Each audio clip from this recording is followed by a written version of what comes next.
ॐ नमः सिद्धेभ्यः।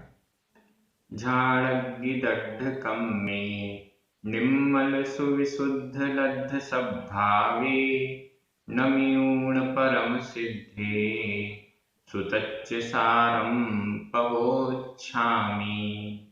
बोलिए श्री 1008 शांतिनाथ भगवान की जय। आचार्य श्री 108 देवसेन आचार्य की जय। हम सभी बड़े सौभाग्यशाली हैं जो हमें आचार्य देवसेन स्वामी का महान आध्यात्मिक ग्रंथ तत्वसार के अध्ययन का अवसर मिल रहा है। यह ग्रंथ बहुत सरल है भाषा की दृष्टि से, लेकिन आध्यात्मिक रहस्यों को अपने अंदर समेटे हुए है। आज हम दो गाथाओं का अर्थ करेंगे, क्रमशः गाथा क्रमांक 12 और 13। ये दोनों गाथाएं बहुत महत्वपूर्ण हैं। काल आदि लब्धि निकट आने पर कैसे सारी सामग्रियां मोक्ष के निमित्त प्राप्त होती जाती हैं और कैसे यह जीव मोक्ष के निकट पहुंचता जाता है, इन सब का वर्णन हम इन गाथाओं में देखेंगे। चलिए प्रारंभ करते हैं। गाथा क्रमांक 12। उच्चारण। कालाई, कालाई, लद्धी, लद्धी, कालाई लद्धी, नीयडा, णीयडा, जह, जह, संभवई, संभवई, भव्व, भव्व, पुरीसस्स, भव्व पुरीसस्स, तह, तह, जायै, जायै, नूणं, नूणं, सुसव्व, सुसव्व, सामग्गी, सुसव्व सामग्गी, मोक्षट्ठम, मोक्षट्ठम, आधा क ख आधा ट ठ, मोक्षट्ठम। कालाई लद्धी नीयडा, कालाई लद्धी नीयडा, जह जह संभवई भव्व पुरीसस्स, जह जह संभवई भव्व पुरीसस्स, तह तह जायै नूणं, तह तह जायै नूणं, सुसव्व सामग्गी मोक्षट्ठम, सुसव्व सामग्गी मोक्षट्ठम। बड़ी अच्छी और सरल गाथा है। कालाई लद्धी नीयडा, जह जह संभवई भव्व पुरीसस्स, भव्व पुरीसस्स, भव्व भव्य, पुरीसस्स पुरुष के, भव्य पुरुष के, जह जह, जह जैसे, जह जैसे, जह जह जैसे जैसे, भव्य पुरुष के, जह जह जैसे जैसे, कालाई लद्धी, कालाई संधि विच्छेद कर लीजिए, काल प्लस आई, काल ला में छोटा आ, आई बड़ा आ, छोटा आ और बड़ा आ मिलकर बड़ा आ हो गया। काल प्लस आई, कालाई, काल आदि, आई आदि, काल आदि, लब्धि लब्धि, जह जह जैसे जैसे, भव्य पुरीसस्स भव्य पुरुष के, भव्य जीव के, कालाई लब्धि काल आदि लब्धि, नीयडा, नीयडा निकट, नीयडा निकट, संभवई होती है, संभवई होती है। यह वर्तमान काल अन्य पुरुष एक वचन का क्रिया रूप है, संभवई होती है। जैसे जैसे भव्य पुरुष के काल आदि लब्धियां निकट होती है, काल आदि लब्धि निकट होती है, तह तह वैसे वैसे, जह जह जैसे जैसे, तह तह वैसे वैसे, वैसे वैसे, जायै नूनम सुसव्य सामग्रीमोक्षम। जायै उत्पन्न होती है, वैसे वैसे जायै उत्पन्न होती है, संभवई होती है, जायै उत्पन्न होती है। यहाँ जायै यह भी वर्तमान काल अन्य पुरुष एक वचन का क्रिया रूप है। जायै होती उत्पन्न होती है। नूनम नूनम निश्चित रूप से, नूनम निश्चित रूप से उत्पन्न होती है। क्या उत्पन्न होती है? सुसव्य सामग्री, सु सव्य सामग्री, सामग्री सामग्री, सामग्री कैसी सामग्री? सव्य सभी सामग्री, और वो भी सु अच्छी, अच्छी सभी सामग्री जायै उत्पन्न होती है। किस चीज की सामग्री? किस चीज का रॉ मटेरियल? मोक्षम, मोक्षम संधि विच्छेद करें। मोक्ष आधा क ख छोटे आ की मात्रा, अट्ठम छोटा आ, ये दो छोटे आ मिलकर बड़ा आ हो गया। लेकिन आधा टा और ठ ये संयुक्त अक्षर है, और संयुक्त अक्षर से पूर्व जो दीर्घ स्वर है वह भी ह्रस्व हो जाता है, छोटा हो जाता है, वापस छोटा हो गया। मोक्ष प्लस अट्ठम, मोक्षम। अट्ठम, अट्ठम यानी अर्थ, मोक्ष मोक्ष मोक्ष, मोक्षार्थ, मोक्ष के लिए, मोक्षार्थ मोक्ष के लिए, मोक्ष के लिए जो सामग्री यानी रॉ मटेरियल है वह सभी रॉ मटेरियल वैसे वैसे जायै उत्पन्न होता जाता है, प्रकट होता जाता है। ये बड़ी महत्वपूर्ण गाथा है। इस गाथा का विश्लेषण करेंगे तो कई बातें स्पष्ट हो जाएंगी। पहली बात, जैसे जैसे काल आदि लब्धियां निकट आती जाती हैं वैसे वैसे मोक्ष की सामग्री भी प्राप्त होती जाती है। पहला प्रश्न, मोक्ष की सामग्री क्या है? लिख लीजिएगा, मोक्ष की सामग्री क्या है? मोक्ष का रॉ मटेरियल क्या है?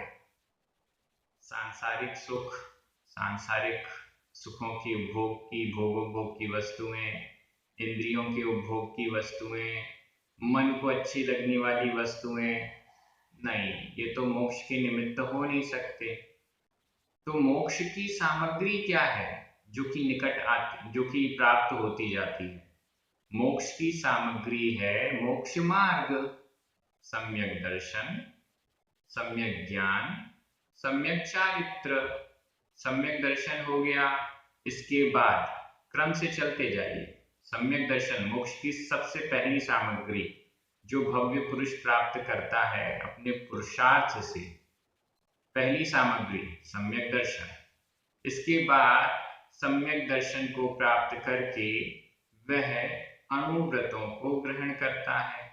गृहस्थ श्रावक बन गया, अणुव्रतों को धारण किया, प्रतिमाओं को धारण किया, मुनि बना, महाव्रत। ये अणुव्रत, महाव्रत, सम्यक दर्शन आदि ये सब मोक्ष की सामग्री है।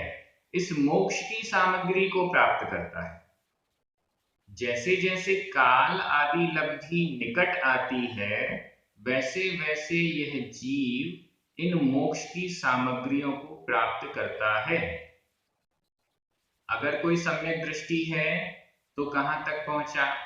अगर कोई अणुव्रति है तो कहां तक पहुंचा?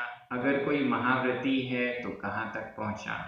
देख लीजिए, सामग्री, आप कोई भोजन का पदार्थ बनाते हैं, सामग्री जुटाते हैं, ठीक है ना? भोजन बनाने का समय हो गया, आप क्या करते हैं? सामग्री जुटाते हैं, और सामग्री जुटाने के बाद जो भी करते हैं, भोजन बनाते हैं, भोजन बन जाता है। अब काल आदि लब्धि आ गई, समय हो गया, बहुत टाइम से भटक रहे हैं संसार में। अर्ध पुद्गल परावर्तन बीत चुका है, आधा भाग बीत चुका है, टाइम आ गया है। क्या करना है? सामग्री जुटानी है, जुटाइए। क्या सामग्री है? सम्यक दर्शन प्राप्त कीजिए, अणुव्रत प्राप्त कीजिए, महाव्रत ग्रहण कीजिए, सामग्री जुटाइए। सामग्री जुटाए बिना तो मोक्ष होगा नहीं, सामग्री जुटाए बिना भोजन बनेगा नहीं। अब हमने कितनी सामग्री जुटाई है उस हिसाब से समझिए कि काल आदि लब्धि कितने निकट आ गई है। गाथा बड़ी अच्छी है। जैसे जैसे काल लब्धि निकट आएगी वैसे वैसे ये सामग्रियां भी मिलती जाएंगी। ऐसा कुछ लोग कहते हैं कि जब हमारी काल लब्धि आएगी तब हमें ये सामग्री मिल जाएगी, जब हमारी काल लब्धि मोक्ष जाने की निकट आ जाएगी तब मैं मुनि बन जाऊंगा। गलत है। इसको ऐसे समझिए, ये तो परीक्षा के लिए बताया है। आपको पता थोड़ी है कि कब आपकी काल लब्धि आएगी। आपको अवधि ज्ञान हो, आपको मनः पर्याय ज्ञान हो, आपको केवल ज्ञान हो, तो आप ये पता लगा सकते हैं कि मेरी काल लब्धि निकट आ गई है। हमें तो पता नहीं, तो कैसे पता चले कि काल लब्धि निकट है? इन सब से पता चलेगा। सामग्री किसके पास कितनी है, किसके पास कितनी सामग्री मोक्ष के निमित्त से आ चुकी है, उससे समझ में आएगा कि काल लब्धि कितनी निकट है। मेरी बात आप समझ रहे होंगे।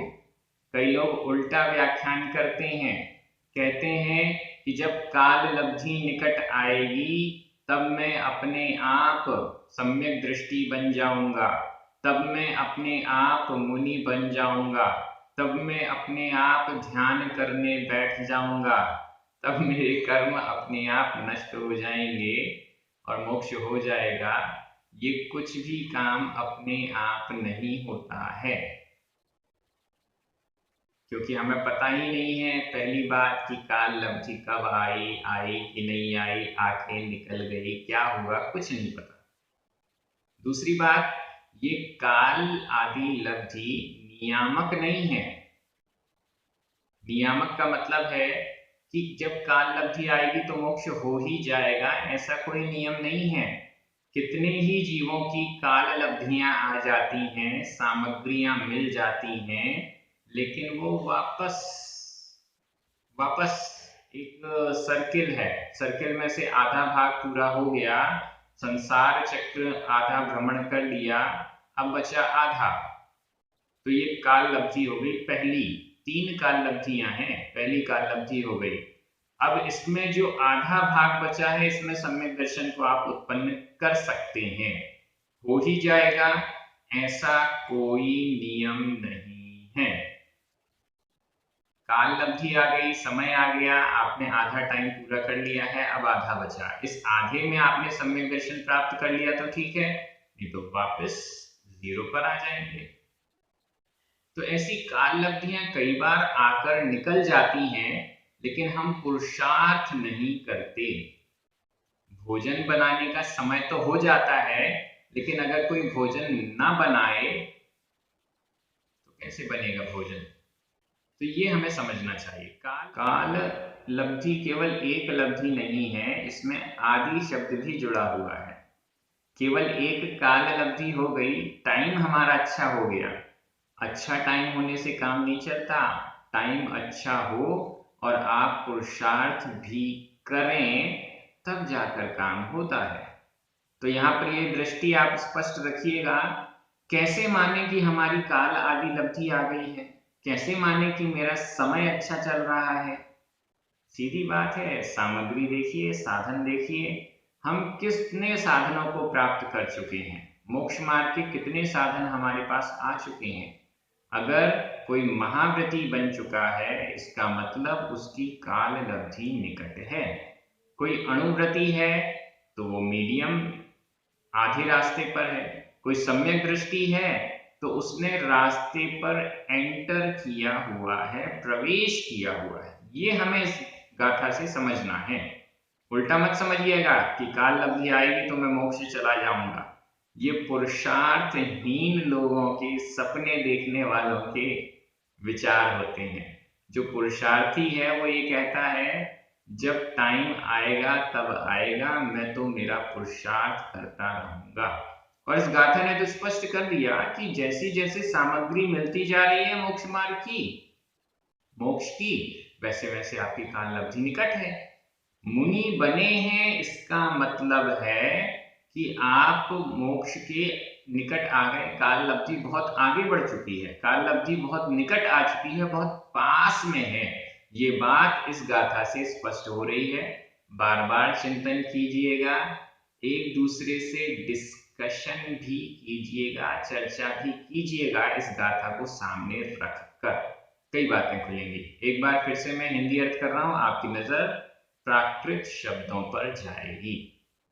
जैसे जैसे भव्य पुरुष के काल आदि लब्धि निकट होती है, वैसे वैसे निश्चित रूप से मोक्ष के निमित्त, मोक्ष के लिए अच्छी समस्त सामग्री उत्पन्न होती है।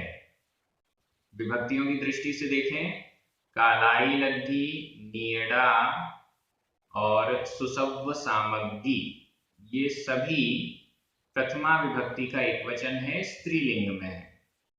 जह जह, तह तह, लूणम, ये सब अव्यय हैं। मोक्षम, इसमें अट्ठम जुड़ जाने से यह भी अव्यय हो गया, इसमें कोई विभक्ति नहीं है। इसके अलावा भव्य पुरीसस् षष्ठी विभक्ति का एक वचन है। संभवई, जायई, यह तो वर्तमान काल अन्य पुरुष एक वचन का क्रिया रूप है। अब हम आगे चलते हैं। गाथा क्रमांक 13, उच्चारण, यह भी बहुत जरूरी गाथा है।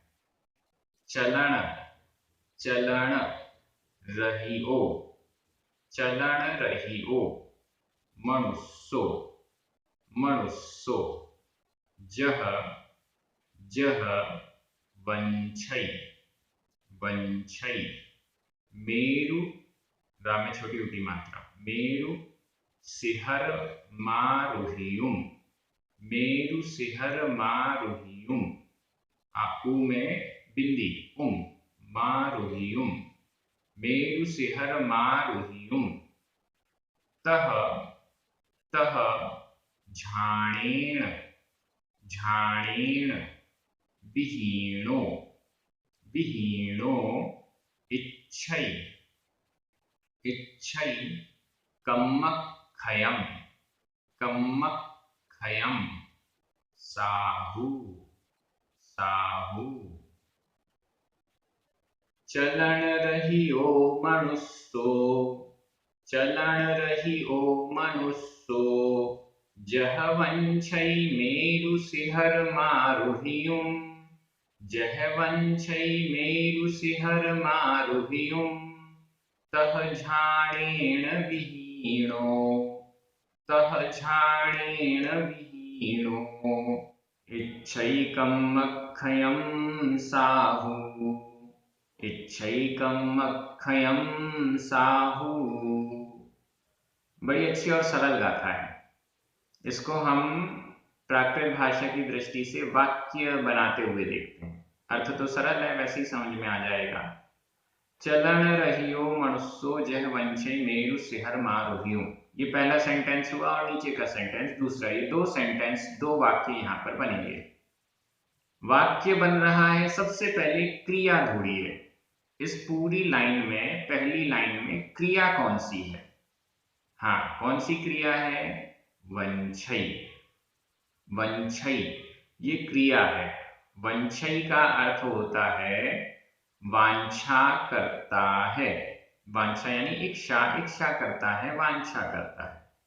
वंछई, यह वर्तमान काल अन्य पुरुष एक वचन का क्रिया रूप है। वंछई, इच्छा करता है। अब कौन इच्छा करता है? इसका कर्ता ढूंढिए। कर्ता कौन सा होगा? जिसमें प्रथमा विभक्ति लगी होगी वो करता है। यहां पर किसमें प्रथमा विभक्ति लगी हुई है? मनुष्यो, मनुष्यो, मनुष्य, मनुष्यो, मनुष्य, मनुष्य वंशई इच्छा करता है। ठीक है ना, सिंपल सेंटेंस। मनुष्यो वंशई, मनुष्य इच्छा करता है। अब मनुष्यो, इसका कोई विशेषण भी है क्या? चलन रहियो, जैसे मनुष्यों में प्रथमा विभक्ति का एक वचन है, वैसे ही चलन रहियो इसमें भी प्रथमा विभक्ति का एक वचन है। चलन, चरण, रहियो रहित, चरणों से रहित मनुष्यो, मनुष्य, चलन रहियो मनुष्यो, चरणों से रहित मनुष्य वंशई वांछा करता है, इच्छा करता है। किस चीज की इच्छा करता है? मेरु सिहर मारुहियुम, मेरु, मेरु, मेरु, सुदर्शन मेरु, सिहरम, यहां संधि विच्छेद कर लीजिए, सिहर मारुहियुम, सिहरम, र के ऊपर बिंदी या आधा म, आरुहियुम, बड़ा आ, आधा म और बड़ा आ मिलकर मां में बड़े आ की मात्रा हो गई। मेरु सिहरम आरुहियुम, क्या इच्छा करता है?